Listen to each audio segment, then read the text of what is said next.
20. pare. Bismillahirrahmanirrahim. Ularning birdan bir javobi: Lutning təvələrini şəhrinlardan haydab chiqaringlar. Ular pak kishilardir deyishdan iborat bo'ldi. Biz uni va xotindan boshqa təvələrini qutqizdik. Taqdirimiz bilan uni, ya'ni xotinni azobga qag'uvchilardan qildik. Ularning ustiga biz yomg'ir, ya'ni tosh yog'dirdik. Agahlandırılğıçılarga yağdırılgan yağmur nemi degan yaman? Cimi hamdu sana Allah'a xasdır. Onun peygamberlikке tollagan bendeleriga omonlik tilayman degin. Allah yaxshimi yoki ularning sherik keltirgan butlar yaxshimi? Osmonlarni va zaminni yaratgan, sizlarga bulutdan yağmur yağdırib bergan, uning bilan go'zal bog'larni yetishtirib bergan kim? O bağlarının daraxtlarini östürüş sizlərinin qulunlardan kelməydi. Allah'tan başqa ilah barmı? Başqa ilah yoxdur. Ular həqiqətdən burulub ketgan qavmdir. Zaminni insanlarga və hayvanlarga turalğı qılğan. Onun türlük tərəflərində daryolarni oqquzgan. Onun üstüge təvrəb ketməsligi üçün tağlarni o'rnatgan. İki deniz arasında, yani tatlı su bilen şorluq su arasında aralashib ketmaslik uchun to'saqlarni qilgan kim? Allah'tan başqa ilah barmı? Başqa ilah yo'q. Ular, yani mushriklarning to'lisi bilmaydi. Beshiga kun tushgan odam duo qilsa, uning duosini ijobat qiladigan, uning beshiga kelgan ig'irchilikni ko'tarib o'tadigan va sizlarni zaminning o'rinbosarlari qilgan kim? Allah'tan başqa ilah barmı? Sizlar ozg'ini vaz nasihat olasizlar. Quruqliqning va dengizning qorong'uliqlarida sizlarga yo'l ko'rsatib berdigan rahmetidan, ya'ni yağmur yağdırib berishdan ilgari shamollarni bishorat qilib avatadigan kim? Allah'tan başqa ilah barmı? Hech ilah yo'qdir. Allah ularning sherik keltirgan narsalardan pokdir. İnsanni dastlabda xalq etgan, ondan uni tirildirdigan kim? Sizlarga osmondan va zamindan rizq berdigan kim? Allah'tan başqa ilah barmı? Hech ilah yo'qdir. Aytqinki, agar da'voyinglarda rostchil bo'ladigan bo'lsanglar, dalilinglarni keltiringlar. Allah'tan bilak osmonlardagi va zamindagilar g'aybni bilmaydi. Ular, ya'ni xaloyiq qachon tirildiganliklarini bilmaydi. Ularning oxirat to'g'risidagi ilmi pishib yetildimi? Undaq emas. Ular oxirat to'g'riliq gumondadir. Ular oxirat to'g'riliq ko'rdir. Kofirlar, ya'ni qayta tirilishni inkor qiluvchi Makka mushriklari aytdi. Biz va bizning ota-bobolarimiz to'pi bo'lib ketgandan keyin qabrimizdan tirilib cho'qim chiqirilamdiq. Haqiqatan bizga va ota-bobolarimizga ilgari qayta tirilish va'da qilingan edi. Bu faqat burunqilarning qissalaridir. Sen bu kuffarlarga aytqin. Zaminda sayr qilinglar. Gunohkorlar, ya'ni payg'ambarlarni inkor qiluvchilarning oqibatining qandoq bo'lganligiga qaranglar. Ularni Alloh halok qilmadimi? Ilgirki kuffarlarning beshiga kelgan kun keyingi kuffarlarning beshigimi keladi. Ey Muhammed, sen ularning iman etmaganligidan qayg'urmagin. Ularning hil-mikridan iching pushmasin. Allah seni ularning sharridan saqlaydi. Ular, agar so'zinglarda rostchil bo'lsanglar, sizlar bizga va'da qilgan azob qachon tushidi deyishidi. Sizlar oldirab ketgan azobning bir qismi sizlarga yaqinlashgan bo'lishi mumkin degin. Bu Badri so'qishida ularning o'ldirilishi va asirga ilinishidir. Parvardigoring insonlarga haqiqatan marhamatlikdir. Lekin ularning to'lisi Parvardigorga shukr qilmaydi. Parvardigoring ularning dillarida yo'shirganlarini va oshkor qilganlarini, ya'ni ularning payg'ambar alayhissalomga qarta adovatini va suiqasdini shak shubhasiz biladi. Osman zaminda lavhul mahbuzga yezilmagan hech bir sir yo'q. Payg'ambarlarning tuganchisi Muhammed aleyhisselamga nazil bo'lgan bu Qur'on haqiqatan İsrail avlodiga ularning ixtilof qilishgan narsalarining ko'pini bayon qilib berdi. Qur'on mo'minlar uchun haqiqatan hidoyatdir va rahmatdir. Shubhisizki Parvardigoring ular, ya'ni Bani İsrail avlodining orasida qiyomat kuni adil hukm chiqaradi. Allah g'olibdir. Bandalarining ishlarini bilguchidir. Allahqa tavakkul qilgan. Ya'ni ishingni Allohga topshirgan. Hamma ishingni Allohga topshirgan. Ya'ni ishingni Allohga topshirgan.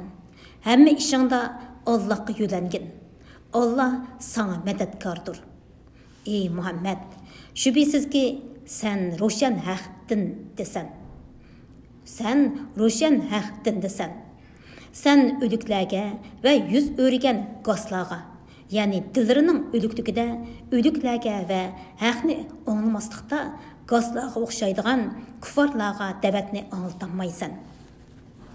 Sen dili ko'rlarni gumrohlikdan ayirib, hidoyat qilmaysan. Sen da'vatingni faqat bizning oyatlarimizga iymon etib, musulmon bo'lganlarga anglatalaysan. Ular, ya'ni kuffarlarga oldin ola aytilgan so'z ishqa oshqanda, ya'ni azob va qiyomat yaqinlashganda, ularga zimindan bir turlik hayvonni chiqarimizki, u ularga insonlarning bizning oyatlarimizga ishonmaganligini so'zlaydi. U kunda har ummatning ichidan bizning oyatlarimizni inkor qilganlardan bir to'p odamni hisob elish va jazolash uchun yig'imiz. Oldi kayni yig'ilguncha ular to'xtatib turiladi. Ular Allohning dargohiga kelgan chaqlarida Alloh ularga: "Sizlar to'liq bilmay turib, mening oyatlarimni inkor qildinglarmi? Sizlar amri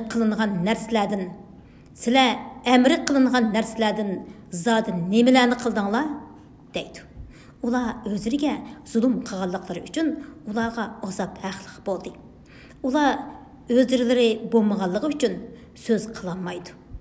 Ularga kechini orom oladigan vaqt qilganligimizni, kunduzni hayotlik yo'lida harakatlanish uchun yo'ruq qilganligimizni ular uqmamdi. Buningda iymon etadigan qavm uchun Allohning qudratini ko'rsatadigan nurg'un alomatlar bor. U kunda sur chilinadi. Allah xohlaganlardan, ya'ni farishtalar, payg'ambarlar va shahidlardan boshqa osmonlardagi va zimindagi hammani qo'rqinish bosadi. Hamma Allohga bo'ysungan holda keladi. Tog'larni turg'un holatda gumon qilasan. Holbuki ular bulutdek cho'gilab turadi. Bu hamma narsani puxta yaratgan Allohning hunuridir. Allah haqiqatan sizlarning qilmishinglardan to'liq xabardordir. Yaxshi ish qilganlar qilgan yaxshiligidan obdaroq mukofotga erishadi. Ular bu kunda qo'rqinchidan amin bo'ladi.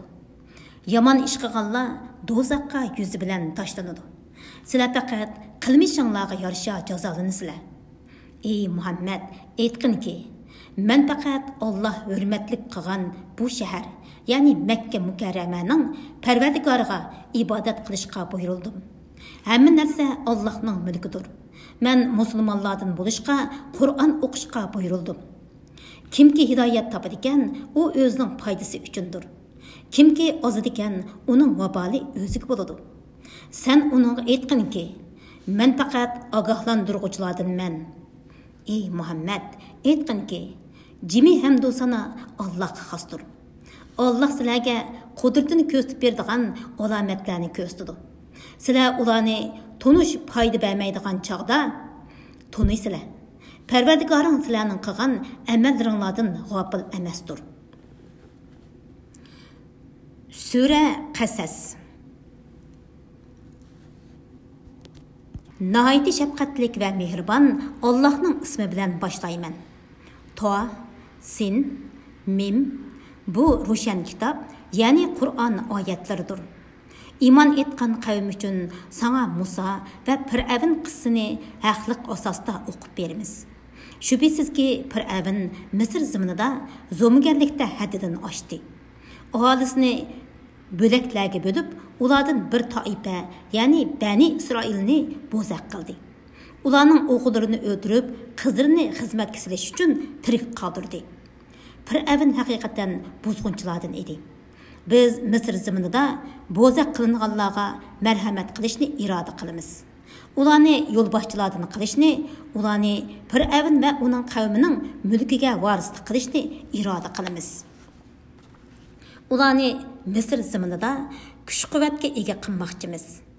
Biz Fir'avnga, vaziri Hamonga va ularning qo'shiniga, ular ya'ni bo'zaq qilinganlardan qo'rqadigan narsani, ya'ni Bani Isroilni Misrga hukmron qilishni ko'stimiz. Musa'nın anısıga ilham bilen bildirdikki, Musa'ni emitken, onun ziyankeşlikке uçuruşudan korksan, onu sandık silip deryaga, yani Nil deryasıga taşlığın, onu halak bulamıken dep korkmağın, onun pıraqıdan kaygırmağın, onu sana çokum kaytırmız ve onu peygamberlerden kılımız. Fir'avnning oilasidagilar Musani oqibat o'zriga dushman va xofliqning manbasi qilish uchun Nil daryosidan suzib oldi. Shubhasizki Fir'avn, Hamon va ularning qo'shinlari xatolashgan edi. Fir'avnning ayoli: "Bu bola menga va sana ko'z nuri, ya'ni xushallik bo'lsin, uni o'ldirmanglar. Balki u bizga foyda yetkazar yoki uni o'g'il qilib olamiz" dedi. Halbuki ular Fir'avnning va uning yordamchilarining halokatining Musaning qo'lida bo'lganligini uqmaydi. Musaning onasi Musaning Fir'avnning qo'liga tushib qolganligini anglab, as-hushini yo'qotdi. Uning Allohning balini qaytirish va'dasiga ishonguchilardan bo'lish uchun uning ko'nglini xotirjam qilmagan bo'lsak, u balini oshkorlab qo'yg'ida tas qolgan edi. Onasi Musaning hamchirisiga xabarni o'qish uchun Musaga ergashgin dedi. Hamchirisi Musani yiroqdan ko'rib turdi. Halbuki ular uni tuymaydi.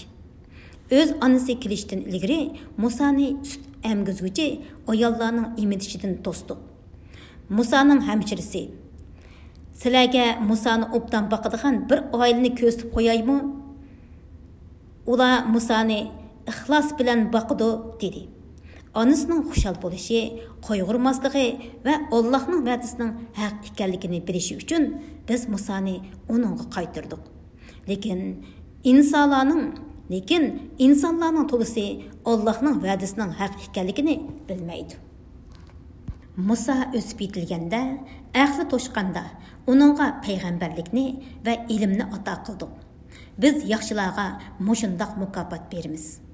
Musa shahar aholisidan hech kishini ko'gli bo'lmaydigan bir vaqtda, ya'ni tushlik uyqudagi chog'da shaharga kirdi. U shaharda ikki kishining urushayotganligini ko'rdi. Urushayotganlardan biri o'z qavmidan bo'lsa, yana biri uning dushmani edi. O'z qavmidan bo'lgan odam dushmaniga qarshi uningdan yordam tiladi. Musa uni musht bilan birni urib o'ldirib qo'ydi. Musa aytdi: "Bu shaytonning ishidir. Şüphesizki şeytan azdırğıcı, aşkarı düşmandır." Musa aytdi: "Parvardigorim, men haqiqatan o'zimga o'zim zulm qildim. Men haqiqatan o'zimga zulm qildim. Menga mag'firat qilgin." Allah uningga mag'firat qildi. Allah haqiqatan nihoyat mag'firat qiluvchidir, nihoyat mehribondir. Musa aytdi: "Parvardigorim, menga mag'firat qilganlik nimetin sebebi bilen men hergiz günahkarlarga yardımcı bo'lmayman." Musa atisi etdiganda qo'rqinish ichida atrofiga qarab shahar oralab yuradi. Nagahan tunigun uningdan yordam tilagan odam bir qibti bilan urushib turgan holda Musadan yana yordam tiladi. Musa uningga: "Sen haqiqatan oshkor gumroh ekansan" dedi. Musa ikkisining o'rtaq dushmani bo'lgan odam, ya'ni Qibtiga qo'l uzatmoqchi bo'lganda yordam tilagan odam: "Ey Musa, sen tunugun bir odamni o'ldirgandek meni o'ldirmoqchimisan? Sen ziminda tuzguchilardan bo'lishni xohlamay, faqat zo'migar bo'lishni xohlaysan" dedi. Bir odam shaharning yiroq yeridan oldirab kelib: "Ey Musa, shubhasizki kattalar seni o'ldirishni maslahat qilishyotidi. Şəhərdən dərhal çıxıb ketkin. Mən əlbəttə sana sadiq kişilərdinmən, dedi. Musa qorxunuş içində ətrafqa baxqan halda şəhərdən çıxdı. O, ey Pərverdigarım, meni zalim qavmdan qutquzğin, dedi. O Mədiyən tərəfə yüzləngan çağda, Pərverdigarım, meni to'g'ri yo'lga yetaklishi mumkin, dedi. Musa Mədiyəndəki bir bulaqның yeniga kelganda, mallarını sug'urayotgan bir to'p kishilarni ko'rdi. Ulardan başqa yana qo'ylarini suvdan to'sib turgan ikki ayolni ko'rdi. Musa ularga: "Sizlarga nima bo'ldi? Ya'ni qo'ylaringlarni suvdan to'sib turibsizlar-ku?" dedi. Ular: "Padişalar qo'ylarini sug'urib bo'lgandan keyin, ondan biz sug'urimiz, otimiz bo'lsa yashinib qolgan bo'ydir", dedi. Musa ularning qo'ylarini sug'urib berdi. Ondan orqasiga burilib, bir daraxtning soyasiga berib o'tirib: "Pərverdigarım, mənə rızıqdan nimini bəsən, mən həqiqətən onunğa muhtaç", dedi. Ularning, yəni o iki ayolning biri Musa'nın yanığa uyatçanlıq bilan menib kelib, "Qo'ylarimizni sug'urib berganligining haqqini berish uchun otam seni rastla chaqirdi", dedi. Musa uning, yəni Şuaybning qishig'i kelib, ahvolni hikoya qilib berdi. Şuayb: "Qo'rqmag'in, zolim qavmdan qutulding", dedi. Ularning, yəni ayollarning biri aytdi: "Ey ata, uni sen ishlatgin, bu sen ishlatganlarning eng yaxshisidir. Kuchlik, ishonchlikdir." O, yəni Şuayb aytdi: "Manga 8 yil ishlab berishing badaliga sana bu iki qizimning birini berishni xohlayman. Agar 10 yilni to'shqizvatsang, u mu ixtiyoring. 10 yilni shart qilib seni mushaqqatga selib qo'yishni xohlamayman. Xudo xolisa mening yaxshi odam ekanligimni bayqaysan." Musa aytdi: "Bu ikkimizning oramizdagi to'xtamdir. 2 muddat, ya'ni 8 yil bilan 10 yilning qaysisini to'shqizsam, to'shqizay. Menga ortiqcha talab qo'yishga bo'lmaydi. Alloh bizning so'zimizga guvohdir." Musa o'zaro kelishgan muddatni, ya'ni kelishgan muddatning to'liqroqi bo'lgan 10 yilni to'shqizgandan keyin ayolini elib Misrga qarab yo'lga chiqdi. U Turtig'i tarafida o't ko'rdi. U ayolga: "Shubhisizki, men yiroqdan o't ko'rdim. U yerdan men sizlarga bir xabar olib kelay. Yo sizlarning isnishinglar uchun o'tdan bir parcha cho'q olib kelay", dedi. Musa alayhissalom o'tning yeniga kelib, uning o't emas nur ekanligini bildi.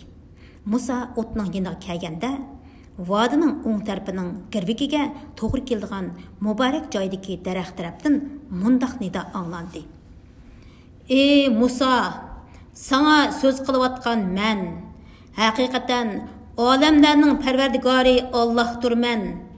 Sen hasangni tashlag'in." Musa hassının go'yo ejdohodek tez harakatlanayotganligini ko'rganda orqasiga burilib qochdi. Keyniga qaramadi. Nido qilindiki: "Ey Musa, oldinga mang'in, qo'rqmag'in. Sen haqiqatan qo'rqinishdan amin bo'g'uchilardansan. Qo'lingni qo'yningga sog'in. U hech qanday illatsiz bir parcha oydek parlab oppoq bo'lib chiqadi. Qo'rqinishni dafi qilish uchun qo'lingni yig'vag'in, ya'ni qo'yningga selvag'in." Bu ikkisi Fir'avnga va uning qavmining cho'nglariga Parvardigoring tarafidan kelgan pokitdir. Ular haqiqatan bizning itoatimizdan chiqquchi fosiq qavm edi. Musa aytdi: "Parvardigorim, men haqiqatan ulardan bir odamni o'ldirib qo'ydim. Shuning uchun ularning meni o'ldirishidan qo'rqaman. Qarindishim Harunning tili meningdan ravondir. Uni men bilan payg'ambarligimni tasdiqlaydigan yordamchi qilib avatgin. Men haqiqatan ularning meni inkor qilishidan qo'rqaman." Allah aytdi: "Qarindishing orqali seni kuchaytimiz, ikkinglarni g'olib qilamiz. Shuning uchun ular ikkinglarga ziyonkashlik qilolmaydi. Sizlar ikkinglar va ikkinglarga ergashganlar bizning oyatlarimiz orqali g'alaba qilasizlar. Musa ularga bizning ro'shan mo'jizalarimizni epkaganda ular bu o'ydirib chiqarilgan sehrdir. Bizning ota-bobolarimizning zamonida bundaq narsalarning borligini anglamagan edik, dedi. Musa aytdi: Parvardigorim, o'zining dargohidan kimning hidoyat ilib kelganligini, oxiratning yaxshi oqibatiga kimning ega bo'lganligini obdan biladi. Zalimlar, ya'ni Allohga yolg'onni choplag'uvchi fojirlar cho'qim muvaffaqiyat qozonolmaydi. Fir'avn aytdi: Ey kattalar, men o'zimdan boshqa yana bir ilohning borligini bilmayman. Ey Haman, mening uchun pishiq xish pishirib, egiz bir bino sog'in. Men Musoning ilohini ko'rishim mumkin. Men haqiqatan uni osmonda bir parvardigor bor degan davosida yolg'onchilardan gumon qilaman. Fir'avn va uning qo'shini Misr zaminida zulm qilib, iymon etishga bo'yin tovliq qildi. Ular o'zlarini biz tarafga qaytarilmaymiz, ya'ni qiyomat va qayta tirilish yo'q, hisob ilinishmi, jazoga tortilishmi yo'q deb gumon qildi. Biz Fir'avnni va uning qo'shinlarini jazoladik. Ularni dengizga tashlab etdik, ya'ni ularni dengizda g'arq qilib etdik. Ulardan bir odammi saq qolgani yo'q. Ey Muhammad, zolimlarning oqibatining qandoq bo'lganligiga ibrat ko'zi bilan qarag'in. Ularni biz do'zaxga undaydigan peshvolar qildik. Ya'ni ularni biz dunyoda gumrohlar agichadigan kufrining boshliqlari qildik. Qiyomat kuni ular yordamga erisholmaydi. Ya'ni qiyomat kuni ulardan azobni dafi qiladigan madadkor bo'lmaydi. Ularga bu dunyoda la'natni agashtirdik. Ya'ni ularga bu dunyoda Alloh, farishtalar va mo'minlar la'nat o'qiydi. Qiyomat kuni ular Allohning rahmatidan yiroq qilinguchilardir. Shubhisizki biz Nuhning qavmi Ad, Samud va Lutning qavmi qatorliq ilgiriki ummatlarni halok qilgandan keyin kishilar, ya'ni Bani Isroilning dillariga haqiqatni ko'rdigan nur berib, ularga hidoyat va rahmat qildik. Ular vaz nasihat oson deb Musoga kitobni, ya'ni Tavratni berdik. Ey Muhammad, biz G'arbiy tog'ning bir tarafida Musoga vahiy nozil qilganimizda sen yo'q eding. Buni o'z ko'zing bilanmi ko'rmagan eding. Lekin biz nurg'un ummatlarni yaratdik. Ularning umri uzun bo'ldi. Sen Madyan aholisining ichida ularga bizning oyatlarimizni tilovat qilib turg'uchi bo'lganing yo'q. Lekin biz seni ulardan boshqa bir qavmga payg'ambar qilib avatdik. Biz Tur tig'ining bir tarafida Musoga so'z qilganimizda sen yo'q eding. Lekin bu sendan ilgari hech bir ogohlantiruvchi kelmagan qavmni ogohlantirishing uchun, ularning vaz nasihat erishi uchun Parvardigoring tarafidan nozil qilingan rahmatdir. Ularning qilgan ishlari, ya'ni kufri va gunohlari tufaylidan ularga biror azob kelsa, Parvardigorimiz bizga biror payg'ambar avatgan bo'lsang eding, sening oyatlaringga agishatdik va mo'minlardan bo'latdik demasliklari uchun seni ularga payg'ambar qilib avatdik. Ularga biz vahiy qilgan haqiqat nozil bo'lgan chaqda ular uningga, ya'ni Muhammad alayhisalomga nemishqa Musoga berilgan mo'jiza berilmadi dedi. Ular ilgari Musoga berilgan mo'jizani inkor qilmadimi? Ular Tavrat bilan Qur'on bir-birini tasdiqlaydigan sehrdir dedi. Ular biz haqiqatan ikki kitobning har birini inkor qiluvchimiz dedi. Aytqinki, agar u ikki kitob sehrdir degan so'zinglarda rostchilik bo'ladigan bo'lsanglar, u ikki kitobga qaraganda Alloh tarafidan nozil bo'lgan texmi to'g'ri bir kitob keltirib yiqinglar. Men uningga agishay. Agar ular sana javob bermasa, bilginki, ular faqat o'zlarining nafsi xohishlariga agishidi. Alloh vahiy qilgan to'g'ri yo'lni qo'yib, nafsi xohishiga agashgan kishidinmi ozg'an odam bormi? Alloh haqiqatan zolim qavmni hidoyat qilmaydi. Vaz nasihat oson deb shubhisizki, ularga Qur'onni uzildirmay tushirdik. Qur'ondan ilgari biz kitob, ya'ni Injil, Tavrat nozil qilganlar. ya'ni Nasara va Yahudilarning mo'minlari Qur'onga ishonadi. Ularga Qur'on tilovat qilingan chaqda ular biz Qur'onga ishondik. Shubhisizki u Parvardigorimiz tarafidan nozil bo'lgan haqiqatdir. Biz haqiqatan buningdan burun musulmon edik deydi. Ularning qilgan sabr toqati uchun ularga qo'sh savod beriladi. Ular yaxshilik orqali yomonlikni dafiy qiladi. Biz ularga rizq qilib bergan narsalardan yaxshilik yo'llariga sarf qiladi. Ular behuda so'zlarni anglaganda uningdan yuz o'rib, ya'ni quloq solmay, bizning amallarimiz o'zimiz uchun, sizlarning amallaringlarmi o'zinglar uchun. Sizlarga omonlik bo'lsin. Biz nodonlardan do'stlik tilamaymiz deydi. Shubhisizki sen xohlagan odamingni hidoyat qilolmaysan. Lekin Alloh o'zi xohlagan odamni hidoyat qiladi. Alloh hidoyat topquchilarni obdan biladi. Ular agar biz sen bilan to'g'ri yo'lga ergishadigan bo'lsak, ziminimizdan haydab chiqarilamiz dedi. Ularni biz tinch haramga yerlashtirmadikmi? Haramga turli meyvelarning hammasi keltiriladi. Bu bizning dargoyimizdan tushirilgan rizqdir. Lekin ularning to'lisi bilmaydi. Biz nurg'un shaharni halok qildik. Ularning aholisi kayib safoliq turmush kechiradi. Bu ularning turadigan joylaridir. Ular halok bo'lgandan keyin u joylarda ozg'in vaqtdan tashqari odam turgan emas. Ularning mol-mulki va yurtiga biz varislik qildik.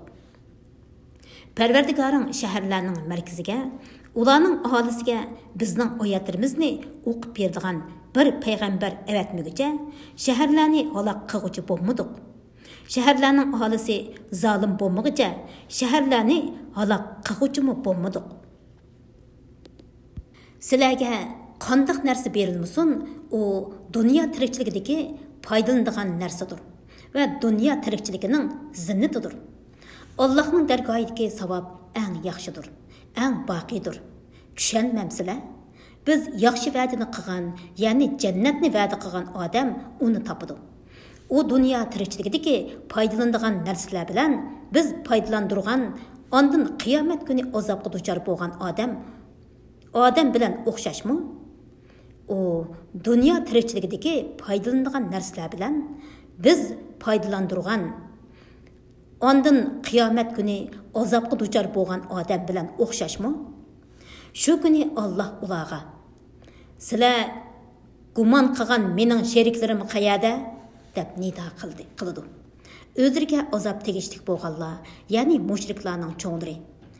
Parvardigorimiz, biz sening yo'lingdan ozdirganlarni, ya'ni agashkuchilarimizni o'zimiz ozgandek ozdirdik. Parvardigorimiz, ulardan yiroqlashib, sana yaqinlashdik. Ular bizga ibodat qilmaydi. Faqat nafsi xohishlariga ibodat qiladi deyishdi. Ularga sherik keltirgan ma'budlaringlarni chaqiringlar deyilgan aman, ular sherik keltirgan ma'budlarni chaqirdi. Ulardan javob kelmaydi.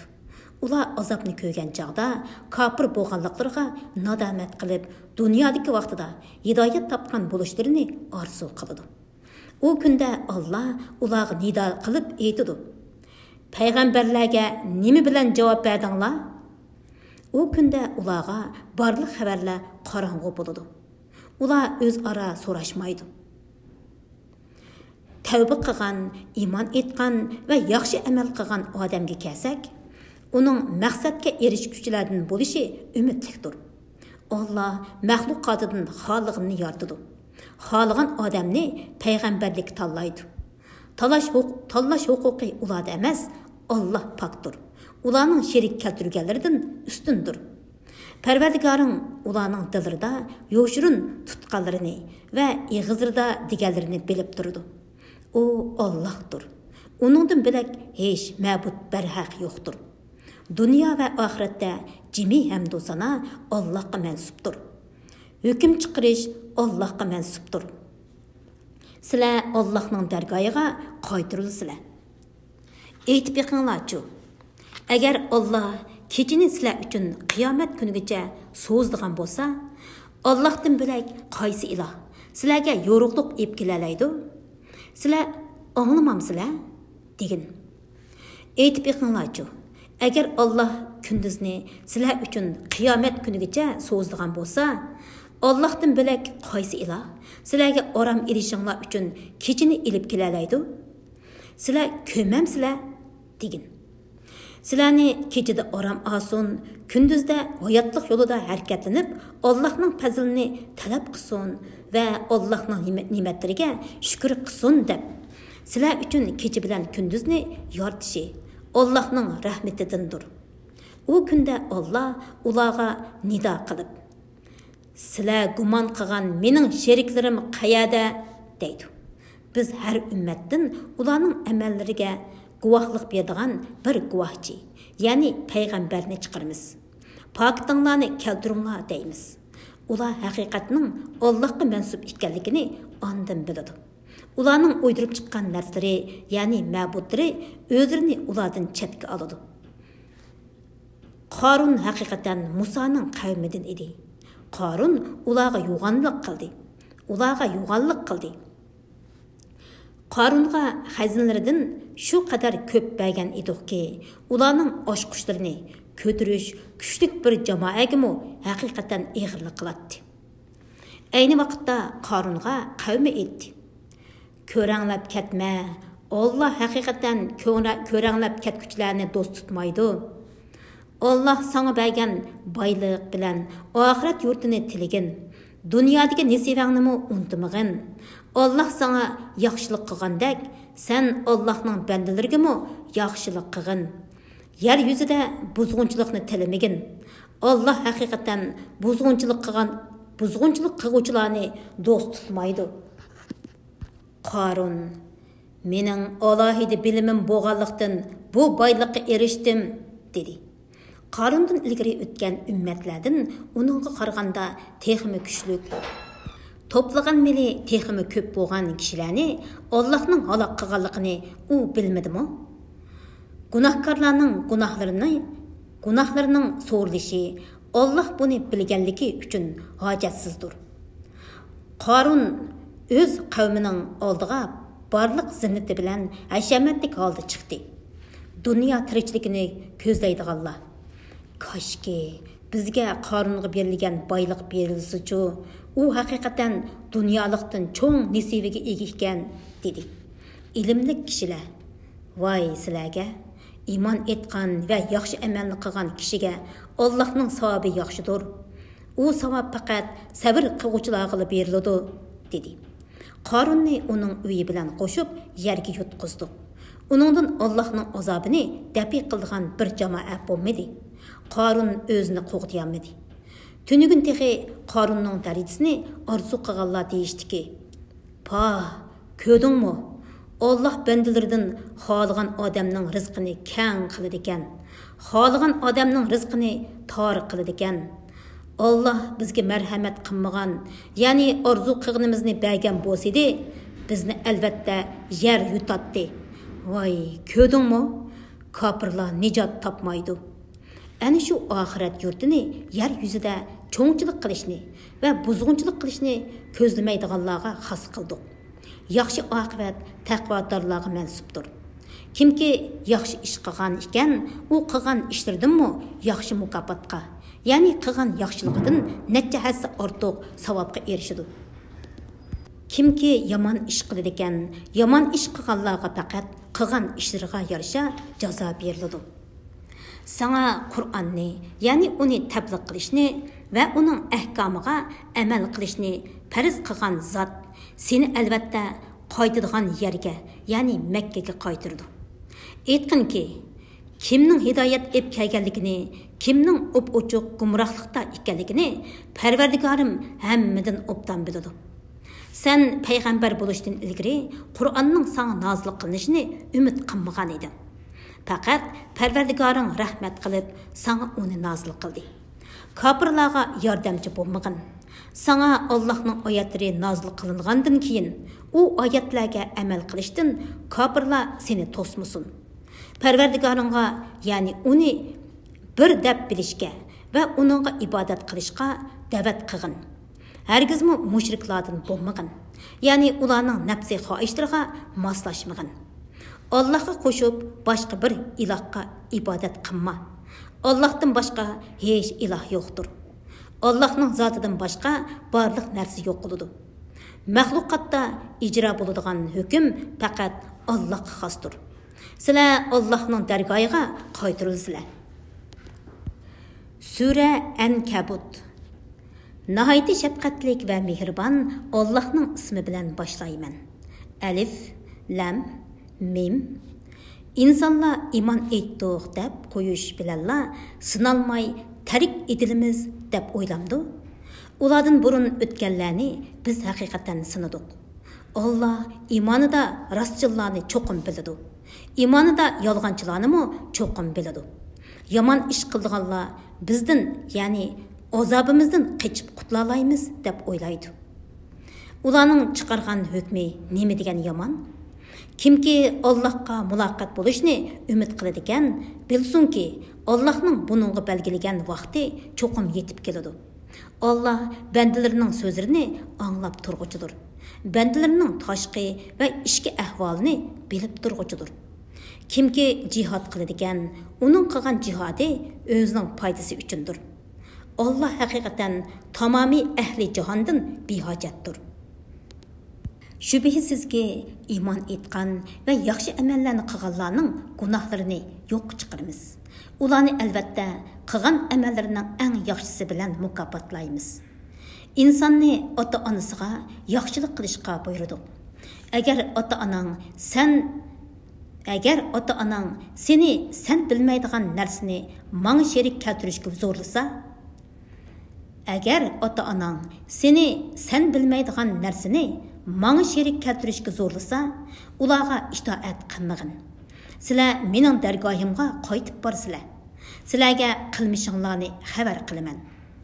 Iymon etgan va yaxshi amallarni qilganlarni cho'qim yaxshilar qatoriga kirgizaman.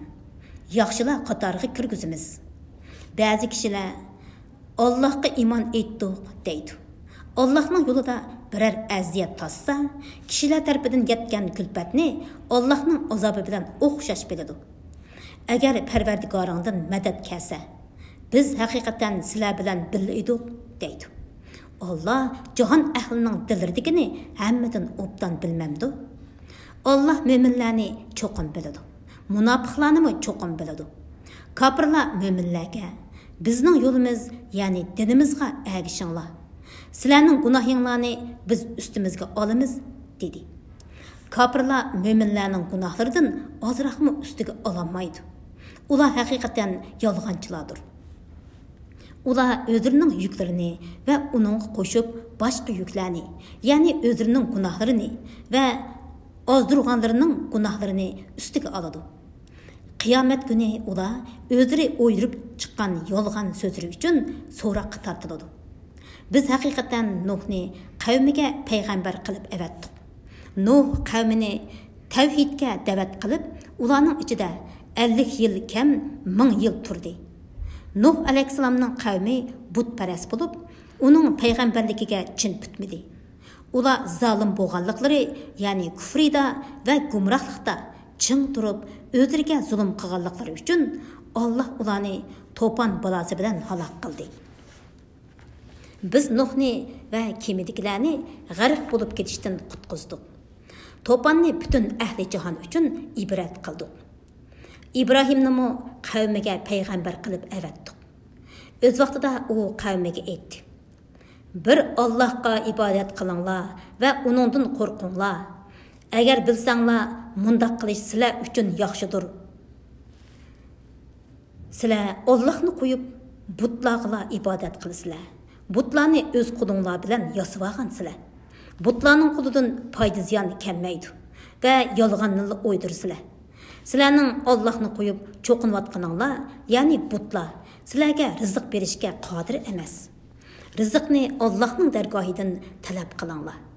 Rizq berishga faqat Allohning o'zi qodirdir.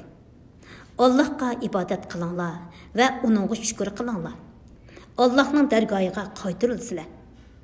Sizlar meni inkor qilsanglar, inkar qilganlar bilan menga qilcha ziyon yetkazolmaysizlar. Faqat o'zinglarga ziyon yetkazasizlar. Sizlardan ilgari nurg'un ummatlarmi payg'ambarlarni inkor qilgan. Shuning bilan ularga Allohning azobi nozil bo'lgan. Sizlarga mo shundoq azob nozil bo'ladi. Payg'ambarning mas'uliyati faqat Allohning amrlarini tushunishli qilib yetkazishdir. Ular, ya'ni inkor qiluvchilar Allohning maxluqotini dastlabda yo'qdan qandoq borliqqa keltirganligini, ondan uni o'lgandan keyin tirildirganligini ko'rmadimi? Bu Allohga haqiqatan osondir. Ular buni qandoqmi inkor qiladi? Dastlabda yaratishga qodir bo'lgan zot qayta asliga keltirishga albatta qodirdir. Aytqinki, ziminda sayr qilinglar.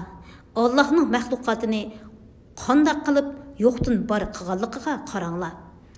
Ondan Allah ularni qiyomatda qayta paydo qiladi. Allah haqiqatan hamma narsaga qodirdir. Allah xohlagan odamni jazolaydi, xohlagan odamga rahmat qiladi. Qiyomatda Allohning dargohiga qaytarilsizlar. Sizlar mayli zaminda bo'lsin, mayli osmonda bo'lsin, Allohning azobidan qochib qutulolmaysizlar.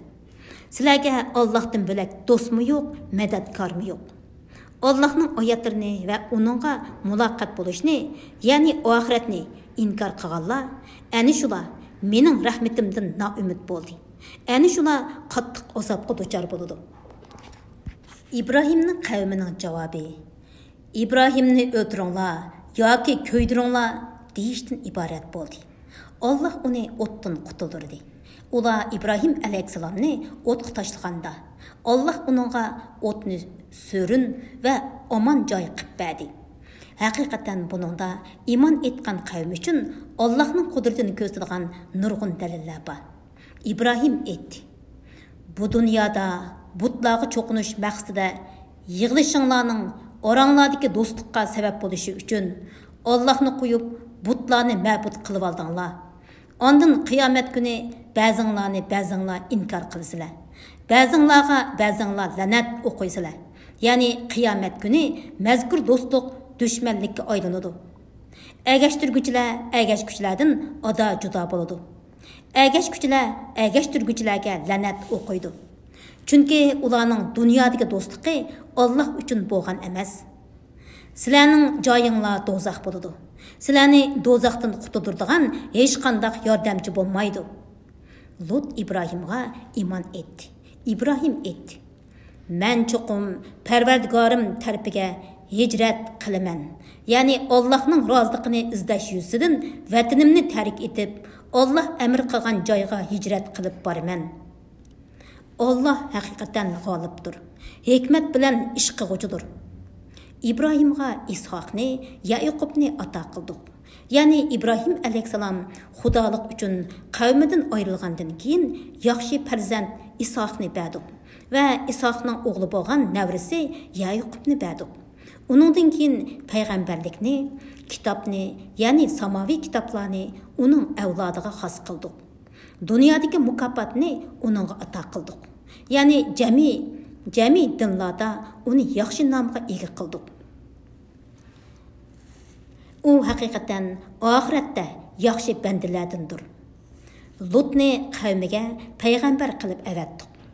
Ayni vaqtda u qavmiga aytdi: Sizlar haqiqatan qabih ish qilyapsizlar. Sizlardan ilgari jahon ahlidan birimi mundaq qabih ishni qilgan emas. Sizlar haqiqatan livata qilamsizlar? Yo'llarni to'sib, bulangchilik qilamsizlar? So'rindiringlarda ochiq yomon ishlarni qilaveramsizlar? Uning qavmining javobi: Agar sen rostchilardan bo'lsang, bizga Allohning azobini keltirgin deyishdan iborat bo'ldi. Lut: Parvardigorim, buzg'unchi qavmga qarshi menga yordam bergin. Ya'ni ularni halok qilib menga yordam bergin. Ular buzg'unchi ahmoqlar bo'lib, ularning tuzilishi umid qilinmaydi. Ular gumrohlikqa, buzuqchilikqa cho'mib ketgan dedi. Elchilarimiz, ya'ni farishtalar İbrahimga farzand berilishdan iborat xush xabar olib kelgan chaqda ular: Biz bu şehir ahalisini çokum halak kılımız. Onun ahalisi hakikaten zalim idi, dedi. İbrahim, o şehirde Lut bağı, yani Lut'a okşaş bir yaxşı peygamber turvatkan şehir ahalisini qandaqmı halak kılısılar, dedi. Perişteler etti. Bu şehirde bar kişilerini biz, yani Lut'ni ve onunla ergeçken müminlerini obdan bilimiz. Onu ve onun ayaldan başka kişilerini elbette kutuldurumuz. Fakat ayali küfrida kavmiga hem nefes boğallığı için qilib halak boğuculardan boludu. Bizning elçilerimiz Lut'a kelgan çağda Lut ularni qo'g'dab qololmaydiganligidan ansirab qayg'urdi va yuragi siqildi. Ular aytdi: "Sen qo'rqmag'in va qayg'urmag'in. Biz cho'qim seni va ayolingdan bo'lak kishilaringni cho'qim qutuldiramiz. Faqat u qilib halok bo'g'uvchilardan bo'ladi." Bu shaharning aholisi Allohning itoatidan chiqqanliklari uchun ularga biz cho'qim osmondan azob tushiramiz. Tushundigan qavm uchun ibrat qilib uningdan, ya'ni shahar xarobasining izlaridan ro'shan nishonni haqiqatan qoldirdik. Madyan aholisiga ularning qarindishi shu ayibni payg'ambar qilib avatdik. Shu ayib: "Ey qavmim, bir Allohga ibodat qilinglar, oxirat kundan qo'rqinglar, yer yuzida buzg'unchilik qilib fitna fasod termanglar", dedi. Ular shu ayibni inkor qildi. Shuning bilan ularga qattiq zilzila yuzlandida, ular uylarida o'tirgan peti qaytib qilishdi. Odni va Samudni halok qildik.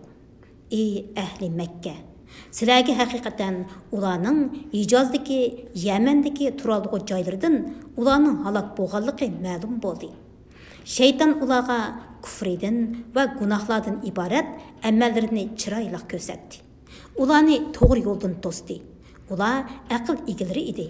Lekin ular takabburlik yuzidan aqlini joyida ishlatmadi.